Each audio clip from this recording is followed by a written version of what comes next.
Buddy, I hope you all are doing good. In this video, I wanted to share my one of the most painful losses in the markets, and this loss resulted in me just completely blowing up my account.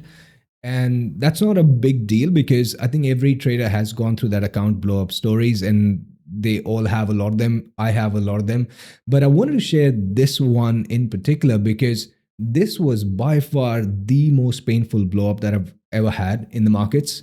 And also because right after this blow up, everything in my trading changed for me. Quite literally, every aspect of my trading was changed. I also wanted to make this video because I believe one way to learn about the markets or about anything in life really is through your own experiences. And another better way is to learn through other people's experiences. So I'm making this video and sharing this blow up story because I believe there's a ton of value to be taken with what happened in the markets and what happened with my account and what are the mistakes that I did and what are the lessons you guys can take away from it. So if you're just starting out or maybe you're struggling in the markets, maybe this video is going to give you a lot of insights and a lot of mistakes that you can sort of avoid for yourself. Before I forget, if you're somebody who's a returning viewer, well, good to have you back. And if you're somebody new to this channel, well, welcome. My name is Shaun. I'm an active US equities trader and investor.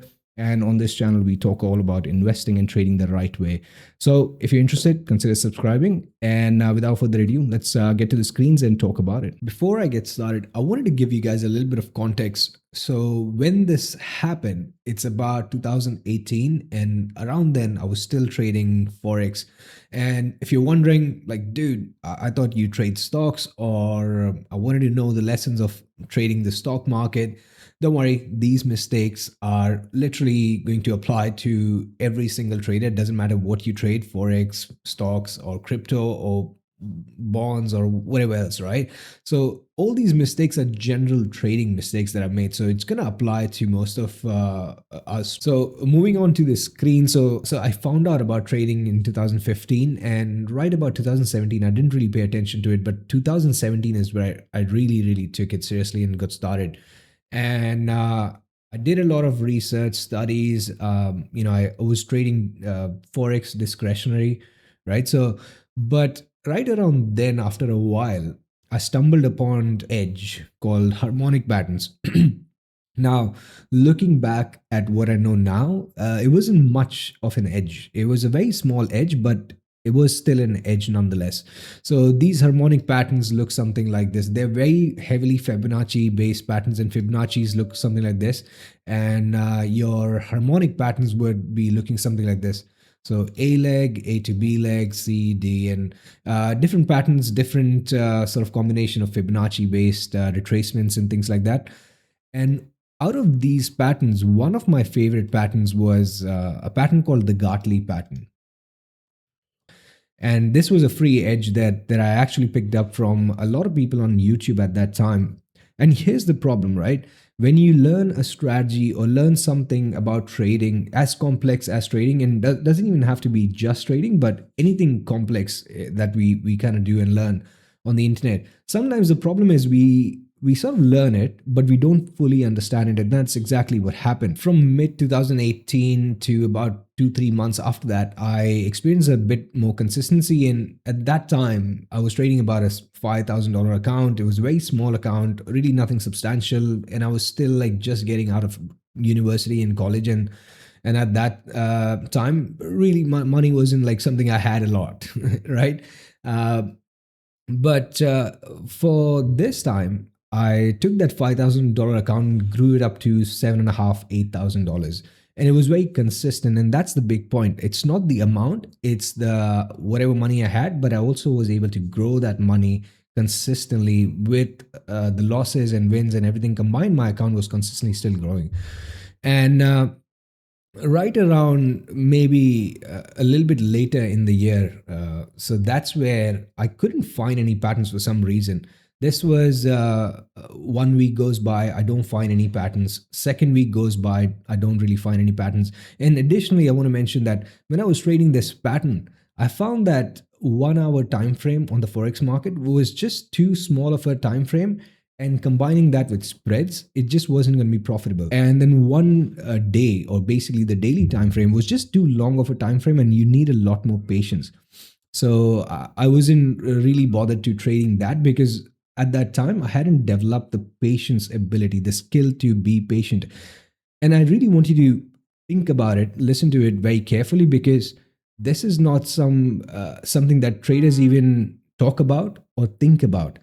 That do I have the ability to stay that patient in a trade? If I'm planning to hold a stock for about a month or 2 months, even if it's a fundamentally solid stock, do I have the ability? Have I developed the ability to stay patient? Or if it's a day trade, have I developed the ability to hold the stock for the entire day? So these are not the things that we talk about or we think about, or if you're a beginner, it doesn't even occur to us, right? To ask. So 1 week goes by, I don't really find any setups. Second week comes by, I don't really find any setups. And second week is where I start to compromise a bit. Even though knowing what I know about 1 hour time frame is just not profitable, I still dabbled into it, because when you really just started to experience consistency in your trading, that's where you start to have that itch, right? Do you know what I'm talking about? If you had like one or two profitable trades, this third or fourth, fifth trade, you feel like, I think I've got this and I can do it. And you just want to keep trading more. I felt like, okay, I've been making money for 2-3 months consistently. I just want to make more money in the market. So that's what the whole thought process was. And then you start compromising a bit, but even when you don't find the setups. So that's the second mistake that I was making, is that I started compromising. Around then, even when I compromised and dropped down to 1 hour time frame, and as you can imagine, it's a much more smaller time frame, so a lot more setups are getting formed a lot more quicker. And with that, what really happened is I got a lot more setups, and I traded those setups, and every single one of them just lost me money. What I thought to myself then, and I remember these talks because I sort of journal about them later on.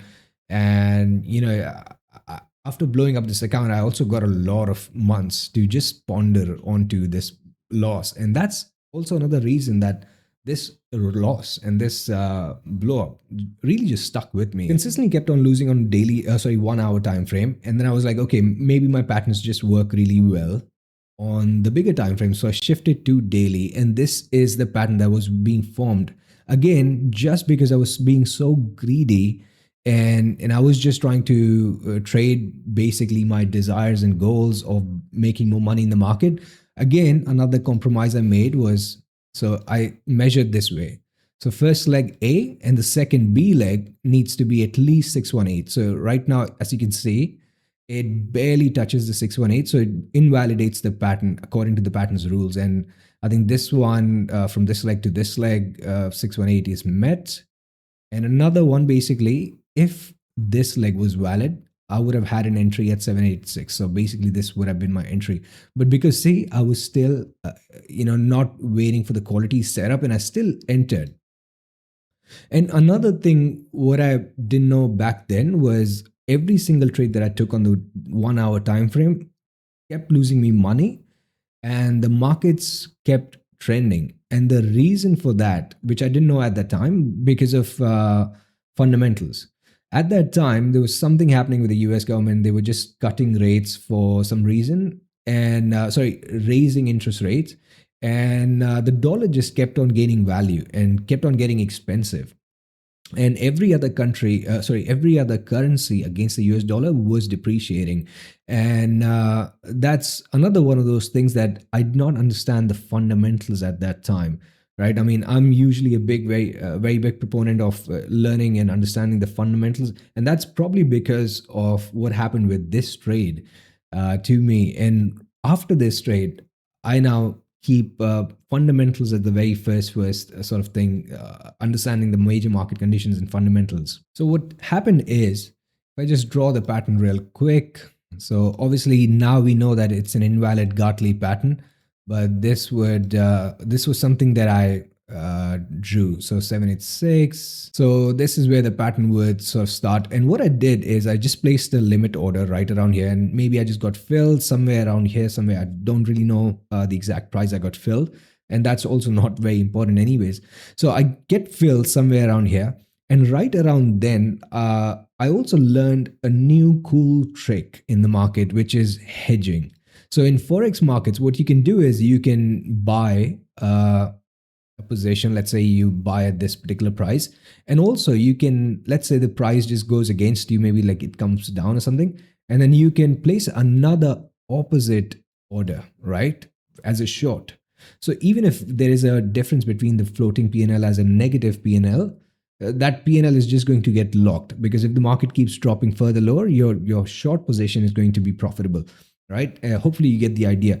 Now, that time when I knew about this hedging style, I thought this is amazing. I'm never going to lose any money in the market. I think I found the magic bullet, right?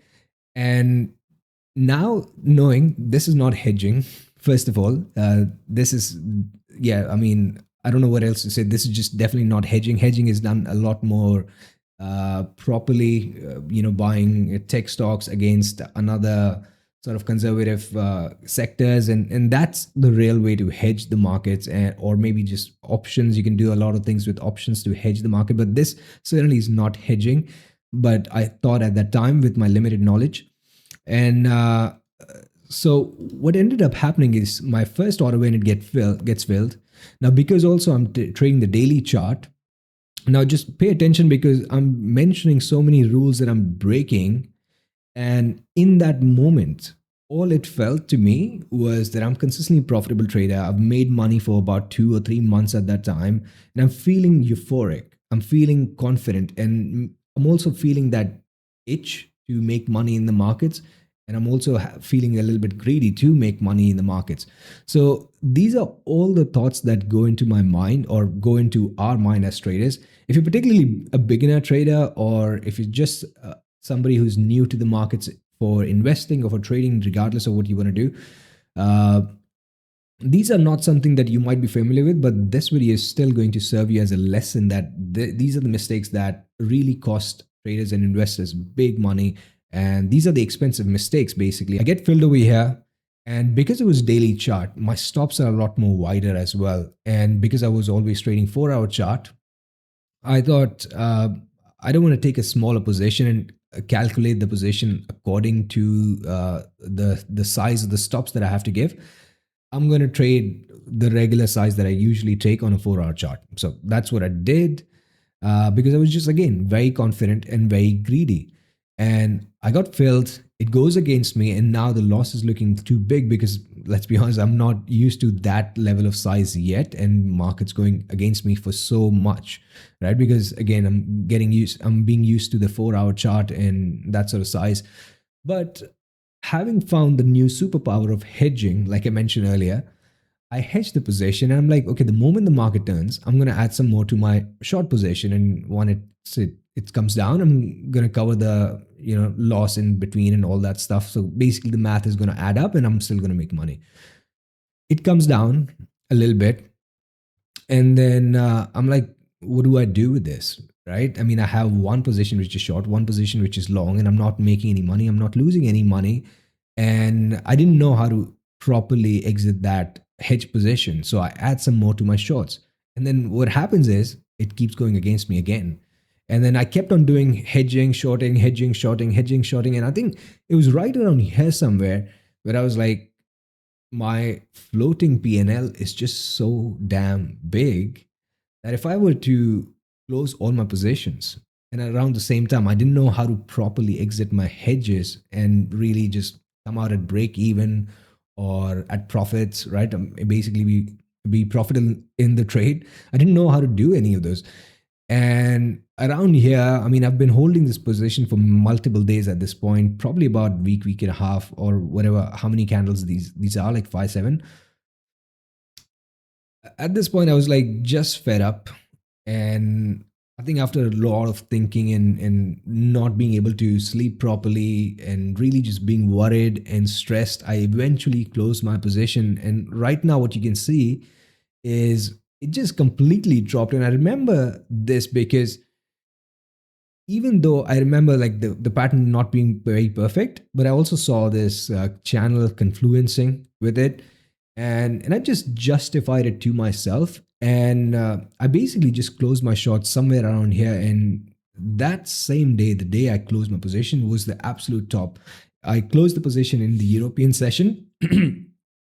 And in the New York session, it just completely went up and completely got rejected. And after that, you just see like it's just pretty much just free falling the markets, right? Not only did reach my targets, but also just went a little bit lower and touching all the way to the bottom of the channel, basically. Now, I want to say that obviously this loss happened, and like I've mentioned earlier, this loss completely changed everything for me and my trading. And how exactly I'm gonna say next is, first of all, I want to mention is I knew the strategy, this pattern. I knew and understood the strategy, but I didn't fully understand it. These patterns only occur when it's a ranging market, and they tend to work really well, and they tend to have 70% win rate in ranging markets, and they are basically ranging market patterns, and they're very profitable around then. But even then, it's just not that big of an edge compared to what we do in stock market today. Uh, but yeah, so a lot of traders end up making this mistake where they learn something, but they don't really understand it on a deeper level. They don't really take that strategy and make it their own unique edge that suits them and fits them. And they end up, these sort of mistakes really just end up costing them. Now, my account could have been 50, 60, $100,000 as a student. If I had that kind of money, probably I would have put it in the market because that's how confident I was feeling at that time. And a lot of people, when they do have access to that sort of capital, I was just lucky that I was able to learn this lesson for a really cheap, right? Sometimes a lot of people have a larger capital and they end up making these mistakes, and those mistakes just end up costing them like hundreds of thousands of dollars sometimes, right? So first of all, it was a trending market, and the reason it was a trending market, because like I already mentioned earlier, it was the fundamentals, right? I did not understand the fundamentals at all, and I thought I'm a technical trader.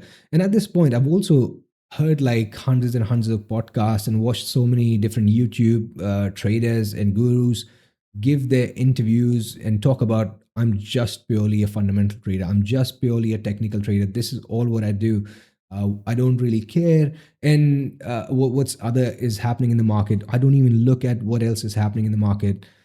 You hear statements like this, but when you're not at, in terms of your knowledge, if you're like at level 2, level 3, level 5, it's very difficult to understand the context of whatever that trader is doing. I'm sure that other trader is just purely being a technical trader, and that edge is working really well for them, but they are not just doing that. I mean, they have a very deeper understanding of it. And when a lot of traders who are just developing in the stages, they don't have the full context, they take those advices quite literally and apply it, and they end up making a lot of big mistakes in their trading. Coming back to this point, I mean, at this time when I was trading this particular setup and this mistake, I already knew that averaging in is a really big no-no.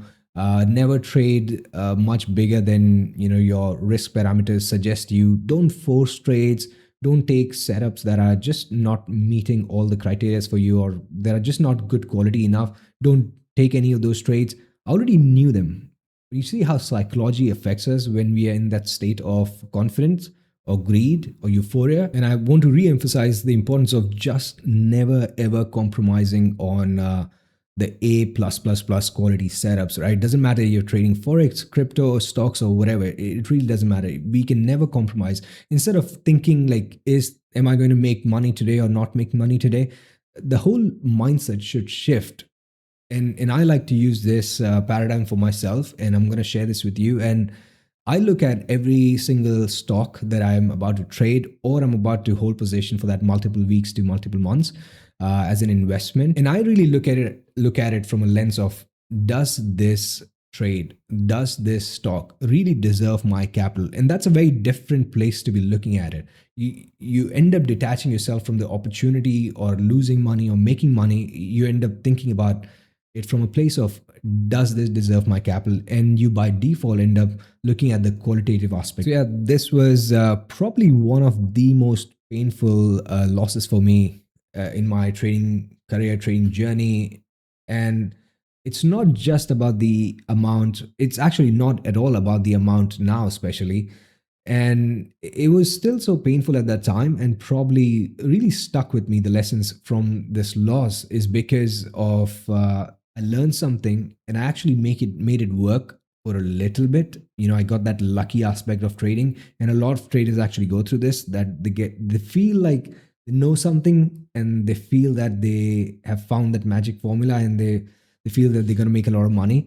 And for that's what ends up happening with a lot of people, and that's exactly what happened with me. And I did make some money with it, like took that $5,000 to 7 or 8,000, whatever, a little bit in that 3 months.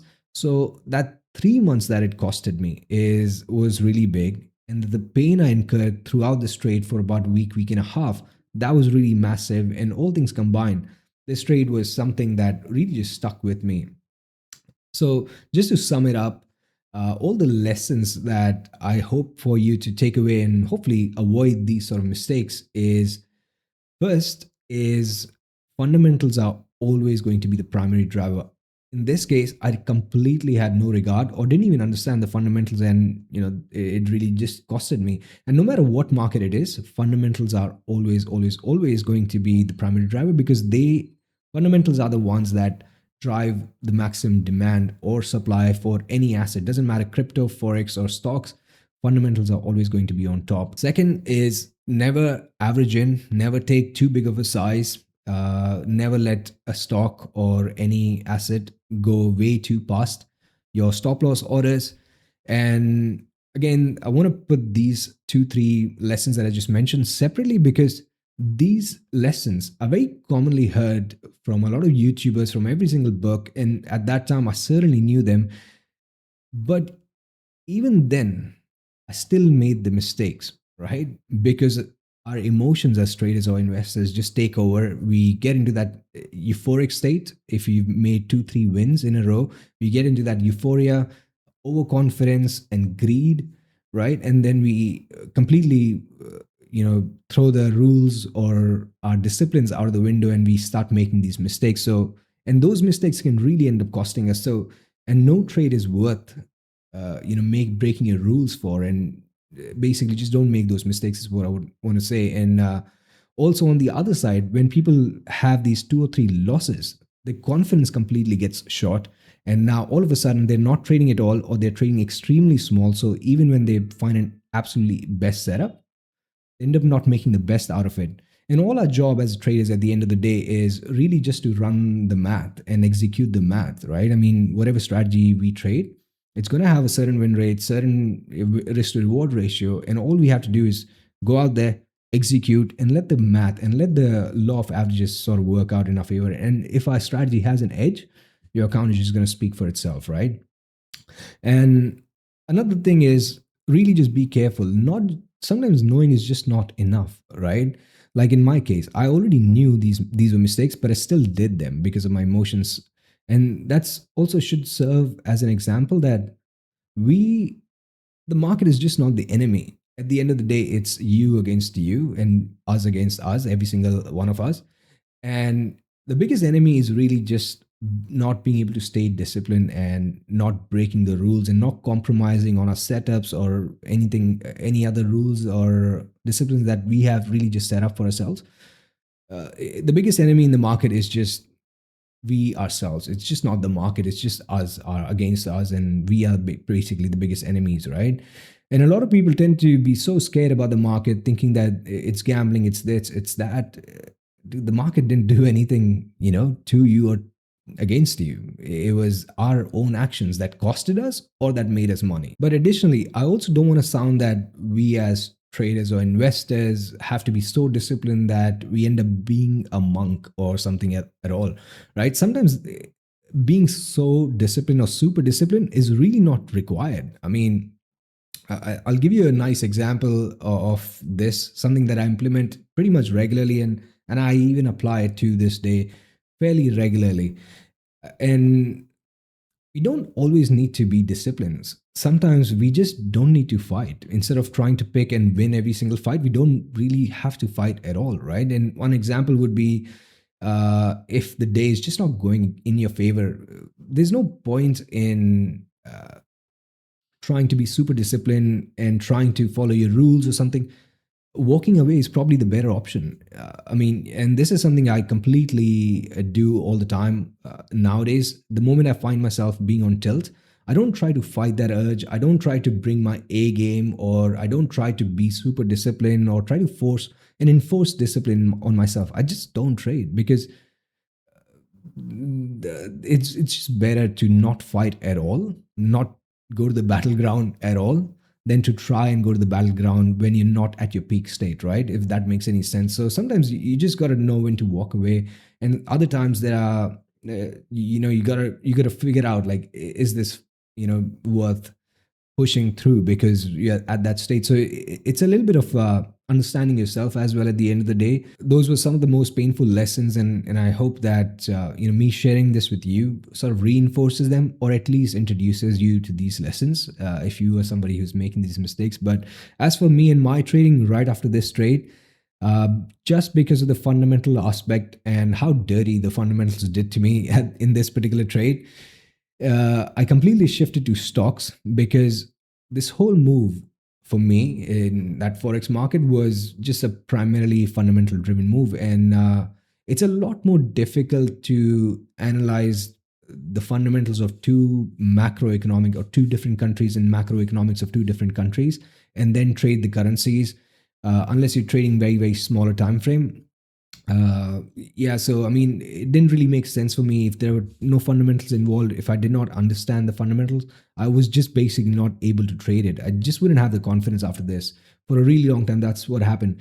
And after that, I just completely shifted to stocks because understanding the macroeconomic fundamentals of just one country, United States, for me in my case, is a lot more easier. And then understanding the fundamentals of one single stock is also a lot more easier because you can go through the financials of the company and just understand it, get a really quick snapshot of it. As well as if you're day trading it, understanding the intraday fundamentals like a fresh news catalyst or something, it's a lot more easier compared to trying to compare macroeconomics of two different countries and their economies basically.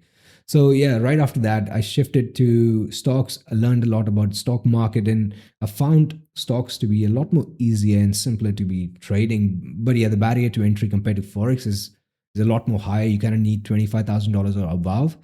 But with forex, you can get started with like $500. So that's the flip side of it. But I think it's a lot more easier market, or at least for me personally, I found stocks to be much better of a market, and the profitability side of things to be just a lot better for me.